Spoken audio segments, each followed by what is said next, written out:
বিশ্ব সংবাদে আপনাকে স্বাগত। শুরুতেই জানাবো হাতে পাওয়া সর্বশেষ আন্তর্জাতিক সংবাদের শিরোনাম, পরে বিস্তারিত। জানিয়ে দেব এই মুহূর্তে হাতে পাওয়া সর্বশেষ গুরুত্বপূর্ণ আপডেট আন্তর্জাতিক সংবাদ। শুরুতেই থাকছে কাতারে যুক্তরাষ্ট্রের সঙ্গে বৈঠকের তথ্য নাকচ করল ইরান। কাতারের রাজধানী দোহায় চলতি সপ্তাহে যুক্তরাষ্ট্রের সঙ্গে কোনো বৈঠক হবার তথ্য সরাসরি নাকচ করে দিয়েছে তেহরান। তবে কাতারের সঙ্গে আলোচনা অব্যাহত রয়েছে বলে জানিয়েছে তারা। একই সঙ্গে হরমুজ প্রণালী নিয়ন্ত্রণের প্রশ্নে নিজেদের অবস্থানেও অনড় থাকার কথা জানিয়েছে দেশটি। এবারে জানাবো সিন্ধু নদীর পানি বন্টন ইস্যুতে ভারতের প্রতি কড়া হুঁশিয়ারি পাকিস্তানের। সিন্ধু নদীর পানি বন্টন চুক্তি ঘিরে ভারতের সঙ্গে উত্তেজনার মধ্যে পাকিস্তান কড়া বার্তা দিয়েছে। দেশটির জলবায়ু পরিবর্তন বিষয়ক মন্ত্রী মুসাদিক মালিক বলেছেন, পাকিস্তানের পানির ন্যায্য হিস্সা কেড়ে নেওয়ার চেষ্টা হলে তার কঠোর জবাব দেওয়া হবে, প্রয়োজনে তাদের হাত কেটে ফেলা হবে। জানাবো যুক্তরাষ্ট্র চুক্তি মেনে চললে ইরানও মানবে পেজেশকিয়ান। যুক্তরাষ্ট্র সমঝোতা স্মারকের শর্ত মেনে চলে ইরানও তার সব প্রতিশ্রুতি রক্ষা করবে বলে জানিয়েছেন দেশটির প্রেসিডেন্ট মাসুদ পেজেশকিয়ান। তিনি বলেন, এই সমঝোতা পারস্পরিক অংশীদারের ভিত্তিতে হয়েছে এবং এক পক্ষের প্রতিশ্রুতি অন্য পক্ষের অবস্থানের উপর নির্ভর করবে। এবারে থাকছে ভারতের অরুণাচল সীমান্তে চীনের দখল বিস্তারের অভিযোগ উদ্বেগ স্থানীয়দের। ভারতের অরুণাচল প্রদেশের আপার সুবনশিরি জেলায় আন্তর্জাতিক সীমান্তবর্তী এলাকায় চীনের অনুপ্রবেশ নিয়ে উদ্বেগ প্রকাশ করেছে নাহজাতিক। তাদের অভিযোগ, গত 6 বছরে চীনের পিপলস লিবারেশন আর্মি তাদের চারণভূমি, শিকারের এলাকা এবং কৃষি জমির বড় একটি অংশ দখল করে নিয়েছে।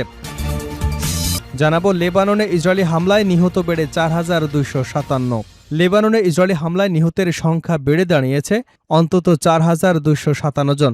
দেশটির স্বাস্থ্য মন্ত্রণালয়ের সর্বশেষ তথ্য অনুযায়ী গত 2 মার্চ থেকে শুরু হওয়া ইসরায়েলি হামলায় এ পর্যন্ত 12,000-এরও বেশি মানুষ আহত হয়েছেন। এবং সর্বশেষ জানাবো রাশিয়ার ক্ষেপণাস্ত্র ও ড্রোন হামলায় ইউক্রেনে নিহত 8, আহত 34।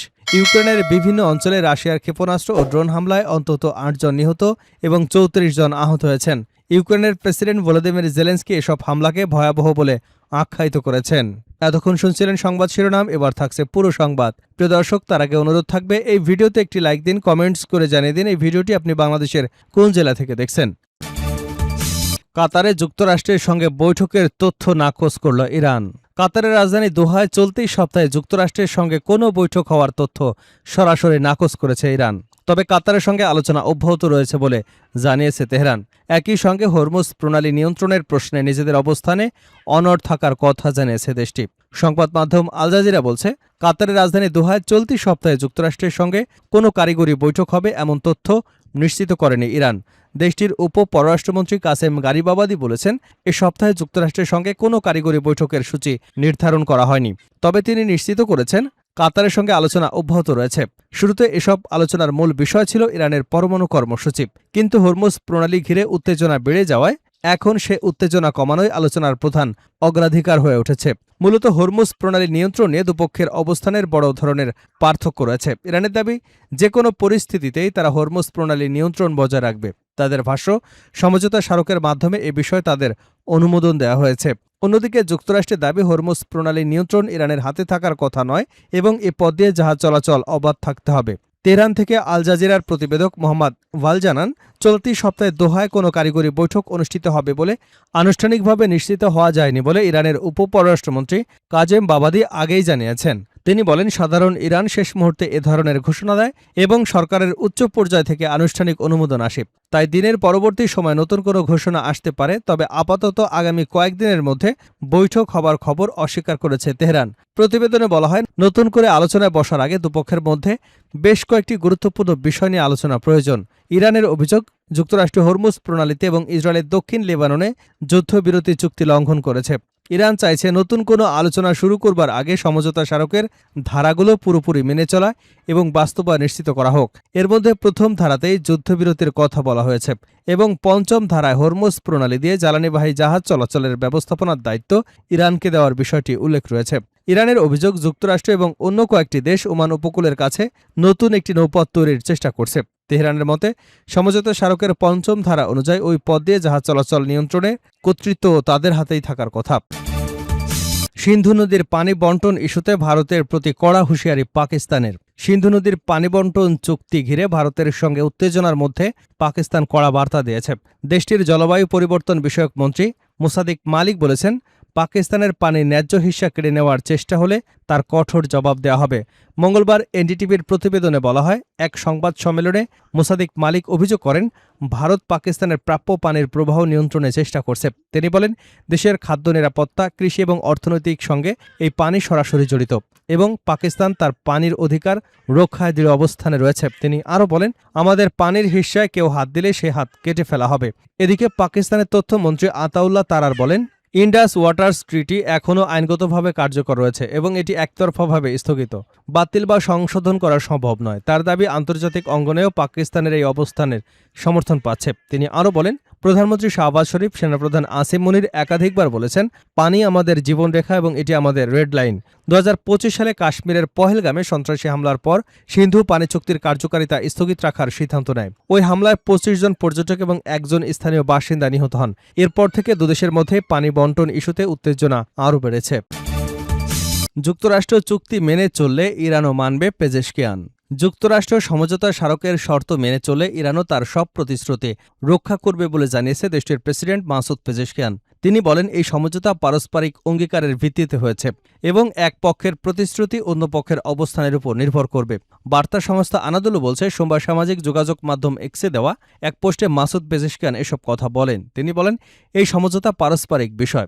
যুক্তরাষ্ট্র যদি সমঝোতা স্মারকের প্রতি প্রতিশ্রুতিবদ্ধ থাকে তাহলে আমরাও আমাদের প্রতিশ্রুতি পূরণ করব। তিনি আরও বলেন, অযৌক্তিক বক্তব্য, হুমকির বিষয়ে ইরানের অবস্থান যুক্তিবোধ, সিদ্ধান্ত গ্রহণে মানবিক মর্যাদা এবং প্রয়োজন হলে দৃঢ় ও নির্ভীকভাবে পদক্ষেপ নেবার নীতির উপর ভিত্তি করে গড়ে উঠেছে। পেজেশকিয়ানের কাছ থেকে মন্তব্য এসেছে এমন এক সময় যখন গত 18 জুন ইসলামাবাদে স্বাক্ষরিত সমঝোতা স্মারক বাস্তবায়ন নিয়ে আলোচনা চলছে। ওই সমঝোতার মাধ্যমে তেহরান ও ওয়াশিংটনের মধ্যে কয়েক সপ্তাহ ধরে চলা সামরিক সংঘাতের অবসান ঘটে এবং আঞ্চলিক বিভিন্ন ইস্যুতে উত্তেজনা কমানোর একটি কাঠামো নির্ধারণ করা হয়। সমঝোতার স্মারকে হরমুজ প্রণালীর সামুদ্রিক নিরাপত্তা, তেল রপ্তানি এবং ইরানের জব্দ করা সম্পদ ছাড়ের বিষয়ে অন্তর্ভুক্ত রয়েছে। তবে আরও বিস্তৃত ইস্যুতে ভবিষ্যৎ আলোচনার সমঝোতার প্রাথমিক ধারাগুলোর বাস্তবায়নের উপর নির্ভর করবে। ইরানের কর্মকর্তারা বারবার বলেছে, এই সমঝোতা পারস্পরিক অঙ্গীকারের ভিত্তিতে হয়েছে। তারা সতর্ক করে দিয়ে বলেছেন, যুক্তরাষ্ট্র যদি নিজেদের প্রতিশ্রুতি পালনে ব্যর্থ হয় তাহলে পুরো প্রক্রিয়া ধারাবাহিকভাবে ব্যাহত হতে পারে। ভারতের অরুণাচল সীমান্তে চীনের দখল বিস্তারের অভিযোগ উদ্বেগে স্থানীয়রা। ভারতের অরুণাচল প্রদেশের আপার সুবিনিসির জেলায় আন্তর্জাতিক সীমান্তবর্তী এলাকায় চীনের অনুপ্রবেশ নিয়ে উদ্বেগ প্রকাশ করেছে নাও জনজাতি। তাদের অভিযোগ, গত 6 বছরে চীনের পিপলস লিবারেশন আর্মি তাদের চারণভূমি, শিকারের এলাকা এবং কৃষি জমির বড় অংশ দখল করে নিয়েছে। সম্প্রতি আপার সুবনশিরি জেলার ডেপুটি কমিশনারের কাছে দেওয়া এক স্মারকলিপিতে না ওয়েলফেয়ার সোসাইটির সভাপতি কেরুচাঁদের দাবি করেন, কয়েক বছর আগেও এই এলাকাগুলোতে না সম্প্রদায়ের মানুষ অবাধে শিকার করতেন, বনজ সম্পদ আহরণ করতেন এবং গবাদি পশু চড়াতেন। সেগুলো এখন চীনা সেনাবাহিনীর নিয়ন্ত্রণে চলে গেছে। স্মারকলিপিতে অভিযোগ করা হয়েছে, টাক্সিং রাজস্ব সার্কেলের অন্তর্গত 5টি এলাকায় ধীরে ধীরে নিজেদের নিয়ন্ত্রণ প্রতিষ্ঠা করছে চীন। সংগঠনটির দাবি, গত 10 থেকে 15 বছরে সীমান্ত এলাকায় চীনের তৎপরতা উল্লেখযোগ্যভাবে বেড়েছে এবং তারা কৌশলগতভাবে গুরুত্বপূর্ণ স্থানগুলো দখলের চেষ্টা চালিয়ে যাচ্ছে। NWS এর অভিযোগ অনুযায়ী 2020 সাল পর্যন্ত না জনগোষ্ঠী ঐতিহ্যগত নিয়ন্ত্রণে থাকা ওয়িং পানিয়ার এবং মারপান পোত্রাং টিন্ডিংতাং এলাকায় এখন চীনা অনুপ্রবেশ ঘটেছে। এসব স্থানের কয়েকটি স্থানীয়দের কাছে পবিত্র তীর্থস্থান হিসেবেও পরিচিত। নাচো কেন্দ্রের বিধায়ক নাকাপ নালো বলেন, বিষয়টি জাতীয় নিরাপত্তার সঙ্গে জড়িত, তাই অভিযোগগুলোর সত্যতা প্রশাসনের পক্ষ থেকে আনুষ্ঠানিকভাবে যাচাই করা প্রয়োজন। তিনি বলেন, এ ধরনের অভিযোগ স্বাভাবিকভাবেই উদ্বেগের কারণ। স্মারকলিপিতে আরও দাবি করা হয়েছে, চীনা সেনাবাহিনী ভারতের ভূখণ্ডের ভেতরে সামরিক শিবির এবং সড়ক নির্মাণ করছে। তবে না ওয়েলফেয়ার সোসাইটির ভারতীয় সেনাবাহিনীর প্রতি আস্থা প্রকাশ করে জানিয়েছে, সীমান্ত রক্ষায় সেনারা দায়িত্ব পালন করলেও চীনা বাহিনীর বর্তমান তৎপরতার গতি অত্যন্ত উদ্বেগজনক। তাদের দাবি, প্রতিদিনই সীমান্তবর্তী এলাকায় নিজেদের জমির কিছু না কিছু অংশ হারাতে হচ্ছে। এদিকে এ বিষয়ে এখনও আপার সুবেনশিরি জেলা প্রশাসক বা অরুণাচল প্রদেশের সরকার কোনো আনুষ্ঠানিক প্রতিক্রিয়া জানায়নি। জেলা ডেপুটি কমিশনার গম্বতা সহ ঊর্ধ্বতন কর্মকর্তারাও এ বিষয়ে মন্তব্য করেননি।